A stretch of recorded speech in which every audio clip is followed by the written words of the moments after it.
ఓం గం గణపతి నమః.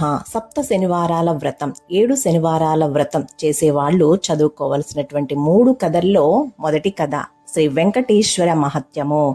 సౌనకాది మునులతో మహాసూతుడు ఇలా చెప్పసాగాడు. సత్యలోకంలో బ్రహ్మదేవుడు సరస్వతికి సృష్టి విశేషాలను వివరిస్తున్నాడు. అక్కడికి ఆయన మానసపుత్రుడు నారదుడు వచ్చి వారికి నమస్కరించాడు.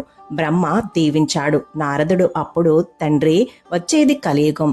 దేవతలు భూలోకంలో అడుగు పెట్టడానికే భయపడుతూ ఉన్నారు. మరి ప్రజలు శ్రీమన్నారాయణ్ణి పూజించుకునే అవకాశం ఏది అని ప్రశ్నించాడు. బ్రహ్మదేవుడు అప్పుడు, నాయనా, ఈ ప్రశ్న లోక శ్రేయస్సును కోరేదిగానే ఉంది. ఆ భగవానుడు కరుణామయుడు. తన బిడ్డలైన ప్రజలను విడిచిపెట్టడు. ఏదో ఒక కారణం కల్పించుకుని భూలోకంలో అవతరిస్తాడు. చూస్తూ ఉండు అని చెప్పగా బ్రహ్మవాక్కు తప్పక జరుగుతుందని నారదుడు సంతోషపడ్డాడు. కలియుగం మొదలయ్యింది. కలిదోష నివారణ కోసం మహర్షులందరూ నైమిషారణ్యంలో ఒక సత్రయాగం చెయ్యాలని సంకల్పించారు. అయితే ఆ యజ్ఞఫలాన్ని ఎవరికి ధారపోస్తే ప్రయోజనం కలుగుతుందని చర్చించుకుంటూ ఉన్నారు. వారిలో భృగు మహర్షి లేచి, యజ్ఞఫలానికి త్రిమూర్తులైన బ్రహ్మ, విష్ణు, శంకర్లో ఎవరు తగినవారో నేను పరీక్షించి తెలుసుకుని వస్తాను అన్నాడు. ఆయన మహాతపస్సాలి. తన తపః ప్రభావంతో కుడికాలిలో ఒక కన్నును కూడా పొందగలిగాడు. మునులంతా కూడా భృగు మహర్షిని పంపించడానికి ఆమోదించారు. ఆయన ముందుగా వెళ్లి బ్రహ్మగారి ముందు ఉన్నటువంటి ఆసనం మీద కూర్చున్నాడు. తనకు నమస్కరించలేదని బ్రహ్మకు భృగు మీద కోపం వచ్చి మర్యాదలు చేయలేదు. దానితో భృగు మహర్షికి కోపం వచ్చి, మహా తపస్శాలినై బ్రహ్మర్షినై నీ ఎంత వాడినైన నన్ను అతిథిగా మన్నించలేకపోయావు.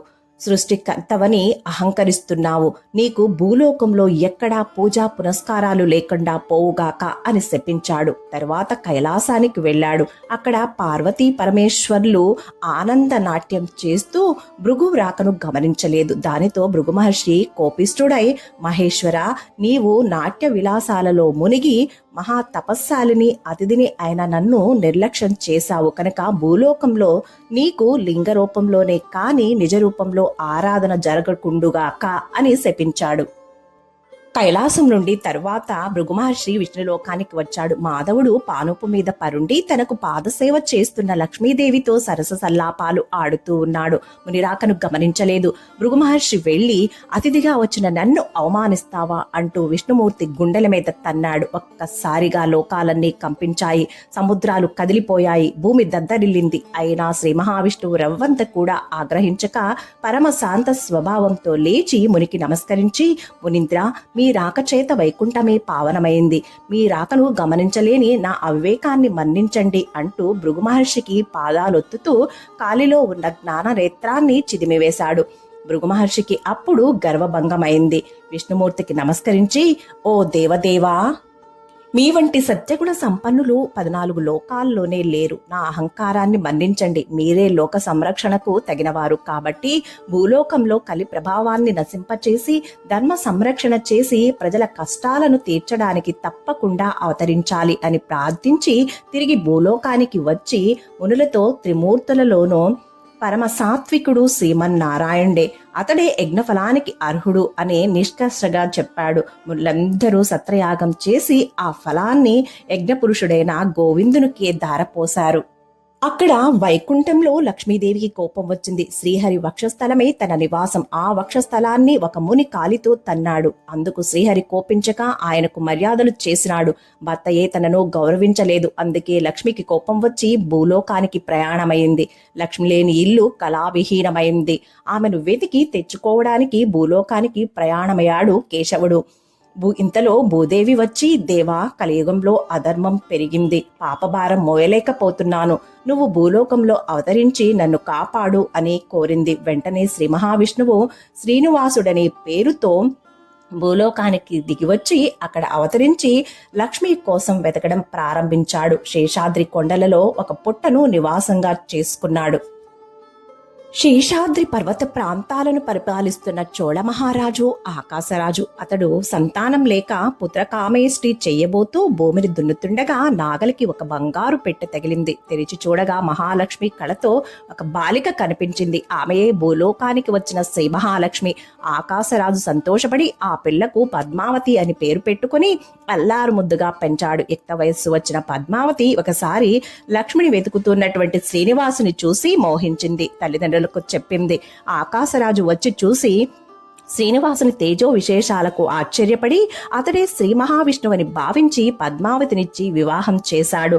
ఆకాశరాజు తర్వాత తొండమానుడు రాజైనాడు. శ్రీనివాసుడు వెంకటేశ్వరుడు అనే నామంతో శేషాద్రి శిఖరాల మీద కలియుగాంతం వరకు నివసించాలని నిశ్చయించుకుని సాలగ్రామ శిలారూపుడై పద్మావతి భూదేవితో నివసించసాగాడు. తొండమానుడు శ్రీ వెంకటేశ్వరునికి ఆలయం నిర్మించాడు. అప్పటి నుంచి తనను సేవించే భక్తులకు కల్పవృక్షం లాంటి వాడై శ్రీనివాసుడు భక్తులను సంరక్షిస్తూ ఉన్నాడు. బ్రహ్మదేవుని వాక్యం ఇలా ఫలించింది. ఒకసారి నవగ్రహాలలో 7వ వాడైనటువంటి శనిదేవునికి తననెవ్వరూ భక్తితో సేవించడం లేదని, భయంతో మాత్రమే పూజిస్తున్నారని విచారం కలిగింది. కలియుగ దైవమైనటువంటి శ్రీ వెంకటేశ్వర స్వామిని గురించి తపస్సు చేశాడు. ఆ దేవుడు ప్రత్యక్షం కాగా శనిదేవుడు స్వామికి నమస్కరించి, స్వామి, నా పేరు వింటే ప్రజలు భయపడుతున్నారు. అందరినీ పూజించినట్లు నన్ను పూజించడం లేదు. ఇక నుంచి నాకు ప్రీతి అయిన శనివారం నాడు నన్ను ధ్యానించి ఆరాధించి ఆపై నిన్ను పూజించిన వారికి సర్వ దేవతలను పూజించిన ఫలితం ఆ ఒక్క రోజులోనే రావాలి అని కోరుకున్నాడు. అందుకు స్వామి చిరునవ్వు నవ్వి, శనీశ్వర, నీ కోరిక సమంజసంగానే ఉంది. అసలు నీకు నాకు భేదం ఏముంది? 6 వారాలు దాటాక 7వ వారం అంటే నువ్వు ఇష్టపడతావు. నేను 6 కొండలు దాటాక 7వ కొండ మీద ఉంటాను. నువ్వు నీలవర్ణుడివి, నేను నీలవర్ణుణ్ణే. నువ్వు శనిదేవుడవు, నేను శనిదేవుడనే. నువ్వు తలుచుకుంటే నీ భక్తులను మహారాజ్యాధిపతులను చేస్తావు. నేను అంతే కదా. నువ్వు సప్తమ గ్రహానివి, నేను సప్తమ గిరీశుడను. సామాన్య మానవులకు ఈ విశేష విషయాలు తెలియక నువ్వంటే భయపడుతున్నారు. నిన్ను నన్ను వేరుగా చూస్తున్నారు. నువ్వు కోరిన వరాన్ని అనుగ్రహిస్తున్నాను. భక్తులు ఒక శనివారం నాడు ప్రారంభించి 7 శనివారాల పాటు నిన్ను ముందుగా పూజించి ఆ తరువాత నన్ను పూజిస్తూ ఒక మహావ్రతంగా ఆచరిస్తారో వారికి నువ్విచ్చే ఫలంతో పాటు నా సంపూర్ణ అనుగ్రహం కూడా లభిస్తుంది. సమస్త శని దోషాల నుంచి వారు విముక్తులై సౌఖ్యాన్ని పొందుతారు. ఆయుర ఆరోగ్యాది సకల శ్రేయస్సులను పొందుతారు. ఇందులో సంశయం ఏమీ లేదు అని వరమిచ్చాడు. సౌనకాది మహామునులంతా సూతుడు చెప్పింది విని చాలా ఆనందించి ఈ సప్త శనివార వ్రతం ఆచరించి శ్రీనివాసుని అనుగ్రహం పొందిన వారెవరైనా ఉంటే వారి కథను వినిపించమని అతన్ని అడిగారు. అప్పుడు సూతుడు ఇలా చెప్పడం ప్రారంభించాడు. ఇది సప్త శనివార వ్రత కథలలో మొదటిది. 2వ కథతో మళ్ళీ కలుద్దాం. అంతవరకు సెలవు. Thank you for watching. Please like, share, comment on my video. Please subscribe my channel. నేను మీ అను.